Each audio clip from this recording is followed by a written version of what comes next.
S, ಪಶ್ಚಿಮ ಬಂಗಾಳದ ಕೋಲ್ಕತ್ತಾದಲ್ಲಿ ಟ್ರೇನಿ ವೈದ್ಯೆಯ ಮೇಲೆ ನಡೆದಂಥ ಅತ್ಯಾಚಾರ ಮತ್ತು ಕೊಲೆಯನ್ನು ಖಂಡಿಸಿ ದೇಶವ್ಯಾಪ್ತಿಯಲ್ಲಿ ಪ್ರತಿಭಟನೆ ಜರುಗಿದೆ. ಇದರ ಹಿನ್ನೆಲೆ ಇವತ್ತು ಜಯದೇವ್ ಆಸ್ಪತ್ರೆಯ ವೈದ್ಯಕೀಯ ಸಿಬ್ಬಂದಿಯಿಂದ ಕೂಡ ಪ್ರತಿಭಟನೆ ಜರುಗ್ತಾ ಇದೆ. ಅತ್ಯಾಚಾರ ಖಂಡಿಸಿ ರಸ್ತೆಗಿಳಿದು ವೈದ್ಯರು ಕೂಡ ಅಲ್ಲಿ ಪ್ರೊಟೆಸ್ಟ್ ಅನ್ನು ಮಾಡ್ತಿದ್ದಾರೆ. ನೂರಾರು ವೈದ್ಯರು, ವೈದ್ಯಕೀಯ ಸಿಬ್ಬಂದಿಯಿಂದ ಅಲ್ಲಿ ಪ್ರತಿಭಟನೆ ನಡೀತಿದೆ.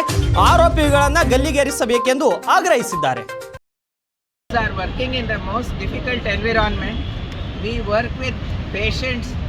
When ನಾವೆಲ್ಲ ಕೆಲಸ ಮಾಡುವಾಗ we don't look at the person as a man, woman or anything.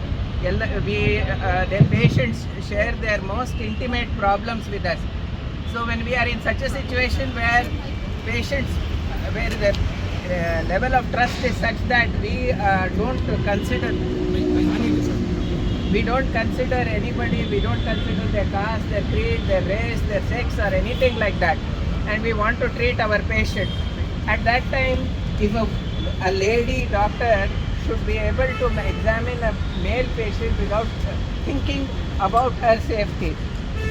Anybody, doctor should not think about their safety at that time, because we are looking after the patients, thinking of them as a suffering soul.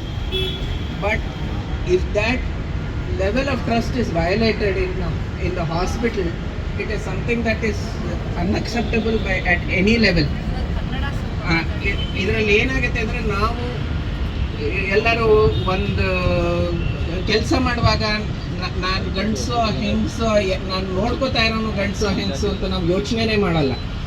ನಮಗೇನು ಆ patient ಜೀವನ ಉಳಿಸ್ಬೇಕು ಅಂತ ಇರ್ಬೇಕು. ಆಗ ನಮಗೆ safety ಇರಬೇಕು.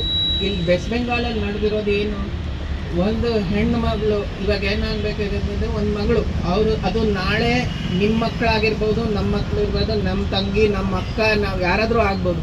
ನಾವು ಓದಕ್ಕೆ ಕಳಿಸಿರುವಾಗ, ನಾವು ನಮ್ಮ ಮಕ್ಕಳನ್ನು ಕಳಿಸುವಾಗ ಒಂದು ಸೇಫ್ ಎನ್ವಿರಾನ್ಮೆಂಟಲ್ಲಿ ಇರ್ತಾರೆ ಅಂತ ಅಂದ್ಕೊಂಡಿರ್ತೀವಿ. ಬಟ್ ಇಲ್ಲಿ ಈ ಥರ ಅತ್ಯಾಚಾರ ಮಾಡಿರೋದು it is a very wrong thing.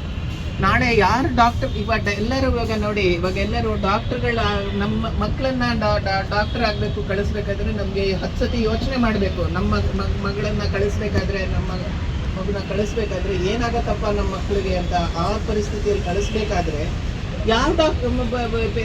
ಯಾವ ಪೇರೆಂಟ್ ತನ್ನ ಮಕ್ಕಳನ್ನ ಅಲ್ಲಿ ಕಳಿಸ್ಬೇಕು? ನಾಳೆ ಡಾಕ್ಟರ್ಗಳು ಇಲ್ಲ ಅಂತ ಒಂದ್ ಕಡೆ ನಾವು ಡಾಕ್ಟರ್ಗಳು ಕಮ್ಮಿ ಇದ್ದಾರೆ ಅಂತ ಹೇಳ್ತೀವಿ, ಇಲ್ಲಿ ನಮ್ಮ ಡಾಕ್ಟರ್ಗಳ ಸೇಫ್ಟಿ ನೋಡದೇ ಇದ್ರೆ ತುಂಬಾ ಕಷ್ಟ ಆಗುತ್ತೆ.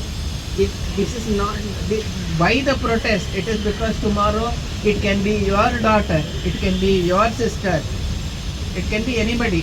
So violence against doctors is a very bad thing, and violence in the hospital should never occur. It should be a place of safety. But if that is lost, everything is lost. Healthcare is lost. Thank you.